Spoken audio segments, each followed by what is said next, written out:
السلام علیکم ورحمۃ اللہ وبرکاتہ۔ الحمد للہ رب العالمین والعاقبۃ للمتقین والصلاة والسلام علی اشرف الانبیاء والمرسلین نبینا محمد وعلی آلہ وصحبہ اجمعین ومن تبعهم بإحسان إلى يوم الدين أما بعد، فعن عمر رضی اللہ تعالی عنہ أنه كان يقول سبحانك اللهم وبحمدك وتبارك اسمك وتعالى جدك ولا إله غيرك، رواه مسلم بسند منقطع والدارقطني موصولا وهو موقوف، ونحوه عن أبي سعيد الخدري رضي الله تعالى عنه مرفوعا عند الخمسة، وفيه وكان يقول بعد التكبير أعوذ بالله السميع العليم من الشيطان الرجيم من حمزه ونفقه ونفثه۔ بلوغ المرام من ادلۃ الاحکام کی حدیث نمبر 214 ابھی آپ کے سامنے پڑھی گئی ہے۔ حدیث کے راوی سیدنا عمر بن خطاب رضی اللہ تعالیٰ عنہ ہے، بڑے مشہور صحابی ہیں، کبار صحابہ میں آپ کا شمار ہوتا ہے، سابقین اولین میں سے ہیں۔ مدینہ کی طرف ہجرت کرنے کی سعادت آپ کو حاصل ہوئی ہے، نبی علیہ الصلوۃ والسلام کے ساتھ تمام جنگوں میں شریک رہے ہیں، بدری صحابی، اللہ کے نبی صلی اللہ علیہ وسلم کے خسر لگتے ہیں، سسر لگتے ہیں۔ عمر بن خطاب رضی اللہ تعالی عنہ کی بڑی خصوصیات ہیں، ان کی رائے پر، ان کے مشورے پر قرآن کا نزول ہوتا تھا، جس گلی سے گزرتے تھے شیطان راستہ چھوڑ کے بھاگ جاتا تھا۔ عشرہ مبشرہ میں سے ہے، اور خلافت کی ذمہ داری اللہ کے رسول صلی اللہ علیہ وسلم اور ابوبکر صدیق رضی اللہ تعالیٰ عنہ کی وفات کے بعد خلافت کی ذمہ داری حضرت عمر بن خطاب رضی اللہ تعالیٰ عنہ نے ادا کی۔ حضرت عمر بن خطاب رضی اللہ تعالیٰ عنہ کی یہاں روایت پڑھی گئی ہے، دیکھیے حدیث میں انہ کان یقول سبحانک اللہم وبحمدک وتبارک اسمک وتعالی جدک ولا الہ غیرک، یہ دعائے استفتاح ہے، دعائے استفتاح۔ اللہ اکبر کہنے کے بعد، نماز میں داخل ہونے کے بعد، نماز کی شروعات اسی دعا سے ہوتی ہے۔ اللہ اکبر کہہ کر کے نماز میں داخل ہوتے ہیں، نماز میں داخل ہونے کے بعد جو دعا پڑھی جاتی ہے تو یہی دعائے استفتاح ہے۔ پیارے نبی علیہ الصلوۃ والسلام سے کئی دعائیں ثابت ہیں، سبحانک اللہم وبحمدک وتبارک اسمک وتعالی جدک ولا الہ غیرک، یہ حضرت عمر بن خطاب رضی اللہ تعالیٰ عنہ سے روایت ہے، یہ ان سے مروی ہے، یہ دعا ان سے مروی ہے۔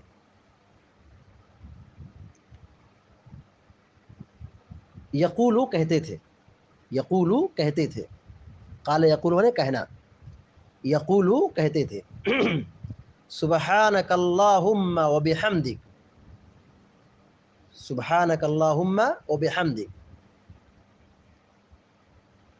سبحانک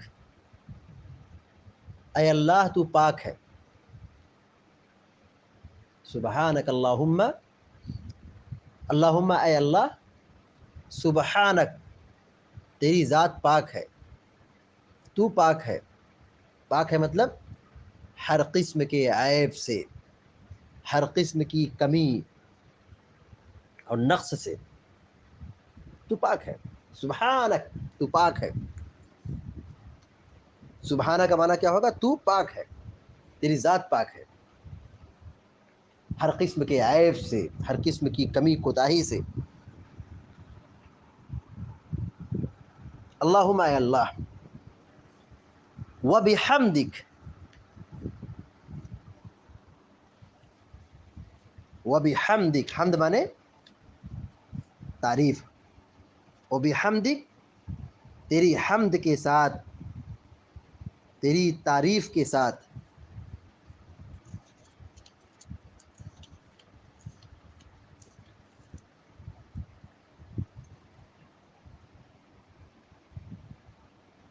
اے اللہ تو پاک ہے ہر عیب اور ہر نقص سے، سب تعریفیں تیرے ہی لیے ہیں، سب تعریفیں تیرے ہی لیے ہیں.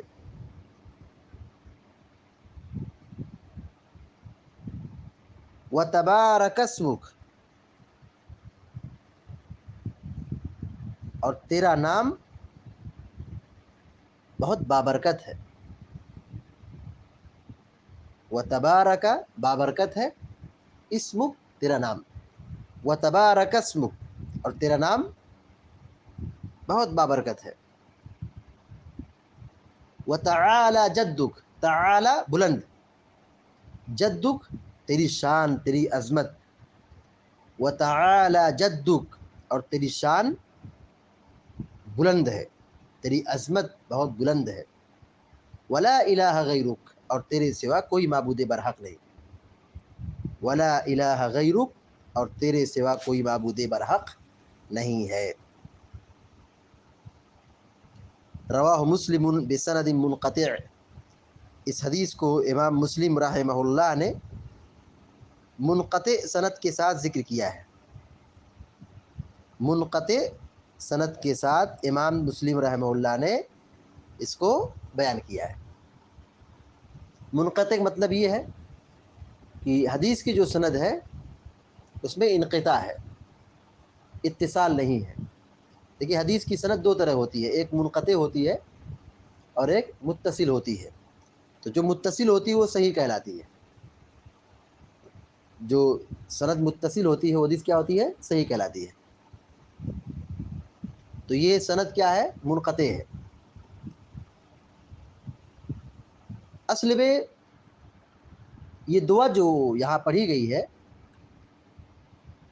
سبحانک اللہم وبحمدک وتبارک اسمک وتعالی جدک ولا الہ غیرک، یہ دعا استفتاح حضرت عمر بن خطاب رضی اللہ تعالیٰ عنہ سے منقول ہے. حضرت عمر بن خطاب رضی اللہ تعالیٰ عنہ پڑھتے تھے، تو ہم بھی پڑھ سکتے ہیں، کوئی حرج نہیں. صحابہ سے جو ثابت ہے اس پر عمل کرنے میں کوئی حرج نہیں ہے. حضرت عمر بن خطاب رضی اللہ تعالیٰ عنہ پڑھتے تھے تو پڑھ سکتے ہیں، اس دعا کو بھی پڑھ سکتے ہیں، صحیح ہے. لیکن مسلم کی جو سند ہے وہ منقطع ہے. لیکن چونکہ دعا کیا ہے؟ حضرت عمر رضی اللہ تعالیٰ عنہ سے ثابت ہے. یہ جو دعا ہے مصنف ابن ابی شیبہ میں حضرت عمر بن خطاب رضی اللہ تعالیٰ عنہ سے اور دیگر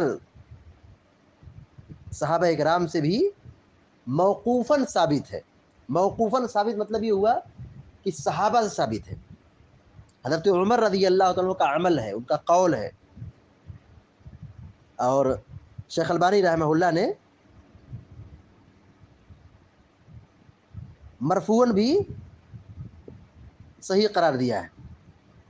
یعنی اس مفہوم کی دو روایتیں ہیں، ایک موقوفاً اور ایک مرفوعاً.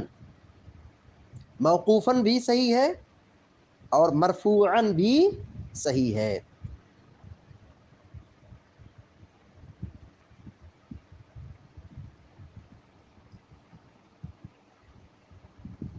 والدارقطنی موصولاً، اور امام دارقطنی رحمہ اللہ نے اس کو موصولاً روایت کیا ہے، یعنی متصلاً، سند کی اتصال کے ساتھ، متصل سند کے ساتھ. وہو موقوف، جبکہ یہ کیا ہے؟ موقوف ہے. یعنی حافظ ابن حجر الاسقلانی رحمہ اللہ کہہ رہے ہیں کہ یہ روایت کیا ہے؟ موقوف ہے، یعنی مرفوعاً نہیں ہے، موصولاً نہیں ہے. یہ کیا ہے؟ موقوفاً ہی ہے. اکثر علماء نے یہی کہا ہے کہ مرفوعاً جتنی بھی روایات ہیں وہ سب کے سب کیا ہے؟ سند کے اعتبار سے درست نہیں ہے، سند میں کیا ہے؟ خرابی ہے. سند میں کیا ہے؟ خرابی ہے. اکثر علماء نے یہی کہا ہے. تو یہ جو دعا ہے یہ حضرت عمر بن خطاب رضی اللہ تعالیٰ عنہ سے موقوفاً ثابت ہے، لیکن مرفوعاً اس کا ثبوت نبی علیہ الصلوۃ والسلام سے نہیں ملتا ہے۔ یہ الگ بات ہے کہ دعا کیا ہے، ہم پڑھ سکتے ہیں، دعا کوئی بھی پڑھ سکتے ہیں، جو یہاں دعا بتلائی گئی ہے، جیسے اللہ باعث بینی و بین خطایا، یا وجہت وجہی للذی فطر السماوات والارض حنیفا وما انا من المشرکین ان صلاتي ونسكي ومحیاي ومماتي للہ رب العالمین لا شریک له بذلك امرت وانا من المسلمین اللهم انت الملك لا اله الا انت ربي وانا عبدك ظلمت نفسي واعترفت بذنبي فاغفر لي ذنوبي جميعا انه لا يغفر الذنوب الا انت واهدني لاحسن الاخلاق لا يهدي لاحسنها الا انت واصرف عني سيئها لا يصرف عني سيئها الا انت لبیک وسعدیک والخیر کلہ فی یدیک والشر لیس الیک انا بک والیک تبارکت وتعالیت استغفرک واتوب الیک۔ یہ دعا ہے، اللہ باعث بینی و بین خطایا کما باعدت بین المشرق والمغرب، یہ دعا ہے۔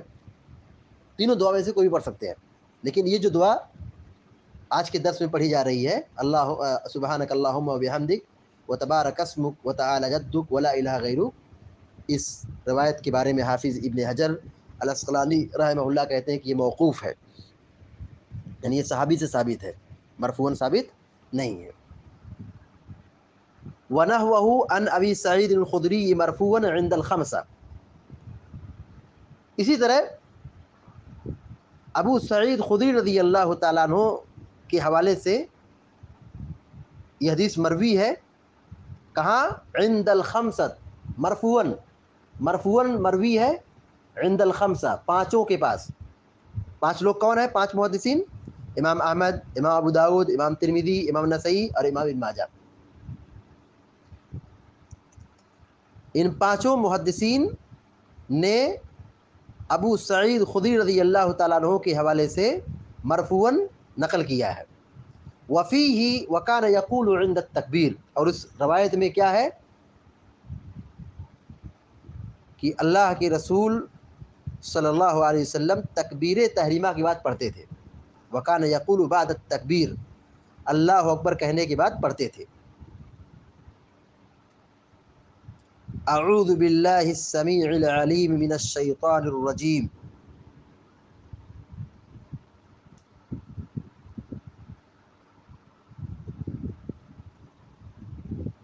اعوذ باللہ السمیع العلیم من الشیطان الرجیم من حمزہ ونفخہ ونفثہ۔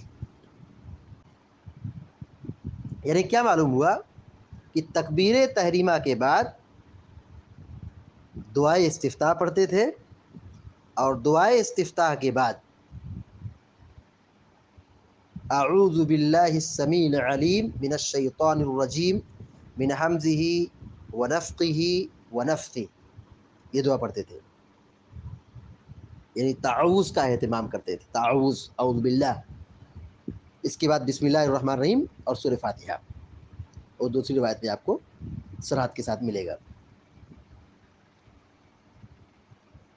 دعا کا ترجمہ یہ ہوگا اعوذ باللہ السمیع العلیم، میں اللہ سننے والے اور جاننے والے کہ شیطان مردود سے پناہ لیتا ہوں، اعوذ باللہ السمیع العلیم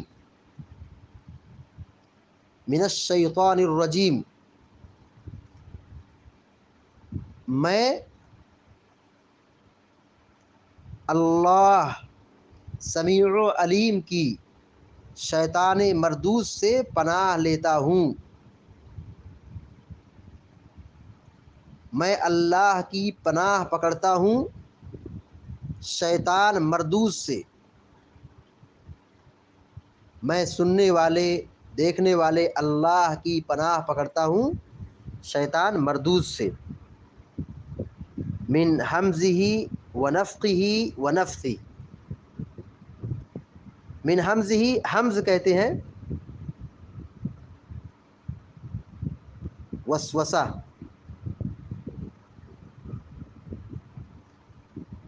حمز کہتے ہیں وہ وسوسہ جس کے ذریعے شیطان انسان کو پاگل بنا دیتا ہے، من حمزہ، اس کے وسوسے سے، ونفخہ، نفخ مانے پھونک، اور اس کی پھونک سے، ونفثہ، نفس کہتے ہیں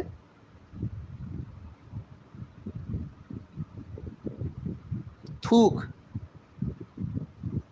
نفس کہتے ہیں تھوک، مراد کیا ہے؟ جادو۔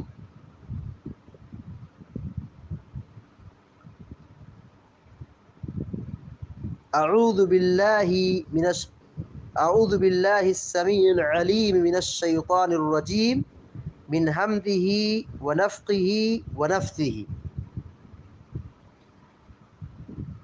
میں اللہ سمیع علیم کی پناہ پکڑتا ہوں شیطان مردود سے، رجیم مانے مردود، من الشیطان الرجیم، شیطان مردود سے، مردود، من حمزہ ونفخہ ونفثہ، اس کی پھونک سے، اس کی تھوک سے، اور اس کے وسوسے سے۔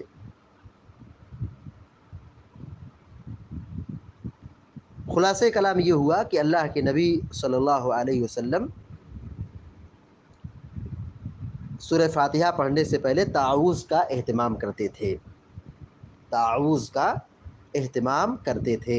اعوذ باللہ السمیع العلیم، سمیع مانے سننے والا، علیم مانے جاننے والا، من الشیطان الرجیم، شیطان مانے شیطان، رجیم مانے مردود۔ اعوذ باللہ السمیع العلیم من الشیطان الرجیم من حمدہ ونفثہ ونفخہ، من حمزہ ونفخہ ونفثہ، اس طرح آپ تعوذ کا اہتمام کرتے تھے۔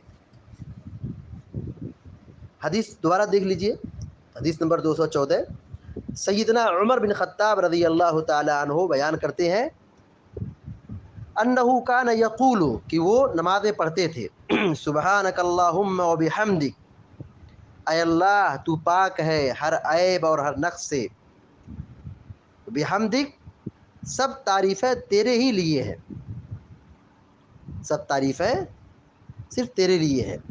یا ایک ترجمہ اس طرح بھی ہے، پاک ہے تو اے اللہ اپنی تعریف کے ساتھ، اپنی تعریف کے ساتھ، وتبارک اسمک، اور تیرا نام بلند ہے، وتعالی جدک، اور تیری شان، تیری عظمت بلند ہے، وتبارک اسمک، تیرا نام بابرکت ہے، وتعالی جدک، اور تیری شان بلند ہے، ولا الہ غیرک، اور تیرے سوا کوئی معبود برحق نہیں۔ رواہ مسلم بسند منقطع، امام مسلم رحمہ اللہ نے اس کو منقطع سند کے ساتھ بیان کیا ہے، یعنی سند منقطع ہے۔ والدارقطنی موصولا، امام دارقطنی نے اس کو موصولا روایت کی ہے، وہ موقوف، جبکہ یہ کیا ہے؟ موقوف ہے، یعنی موصولا ثابت نہیں ہے، موقوفا ثابت ہے۔ ونحوه عن ابی سعید الخدری مرفوعا عند الخمسہ، اور یہی حدیث، اسی طرح ایک حدیث ہے ابو سعید خدری رضی اللہ تعالیٰ عنہ کے حوالے سے مرفوعاً ہے، عند الخمسہ، پانچوں کے پاس۔ پانچوں کون ہے؟ امام احمد، امام ابو داؤد، امام ترمذی، امام نسائی اور امام ابن ماجہ رحمہم اللہ اجمعین۔ وفیہ، اور اس حدیث میں یہ ہے کہ وکان یقول بعد التکبیر، کہ آپ تکبیر کے بعد یہ پڑھتے تھے، تکبیر تحریمہ کے بعد آپ یہ پڑھتے تھے، کیا پڑھتے تھے؟ اعوذ باللہ السمیع العلیم من الشیطان الرجیم من حمدہ ونفثہ ونفخہ ونفثہ، من حمزہ ونفخہ ونفثہ، میں اللہ سمیع و علیم کی شیطان مردود سے پناہ لیتا ہوں، پناہ میں آتا ہوں، من حمزہ، اس کے وسوسوں سے، ونفخہ، اور اس کے پھونک سے، ونفثہ، اور اس کے پھونک سے، اور اس کے تھوک سے، نفس کہتے ہیں تھوک۔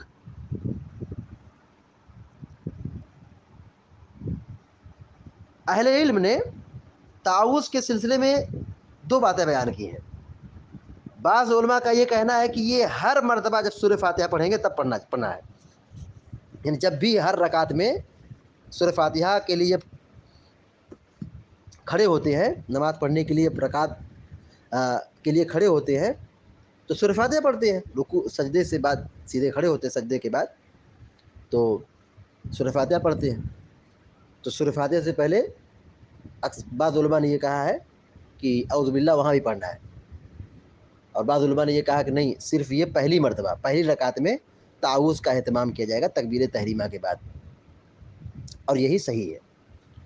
تعوذ کے بارے میں علماء نے دو باتیں بیان کی ہے. ایک بات یہ ہے کہ ہر رکعت میں تعوذ پڑھا جائے گا سورہ فاتحہ پڑھنے سے پہلے، اور بعض علماء نے یہ کہا ہے کہ نہیں، ہر رکعت میں نہیں، بس پہلی رکعت میں تکبیر تحریمہ اور دعائے استفتاح کے بعد سورہ فاتحہ پڑھنے سے پہلے اعوذ باللہ اس کا اہتمام کیا جائے گا، اور یہی دلائل کی روشنی میں درست ہے. اور اسی طرح پہلی جو روایت تھی حضرت عمر بن خطاب رضی اللہ تعالیٰ عنہ والی کہ آپ دعا پڑھتے تھے، دعا استفتاح سبحانک اللہم و بحمدک، تو اس دعا کو بھی دعا استفتاح میں پڑھ سکتے ہیں. اللہ تعالیٰ سے دعا ہے کہ اللہ تعالیٰ ہم سب کو آپ سب کو نیک عمل کی توفیق عطا فرمائے. آمین یا رب العالمین. وصلی اللہ علی نبینا محمد وسلم تسلیما کثیرا. السلام علیکم و رحمۃ اللہ وبرکاتہ.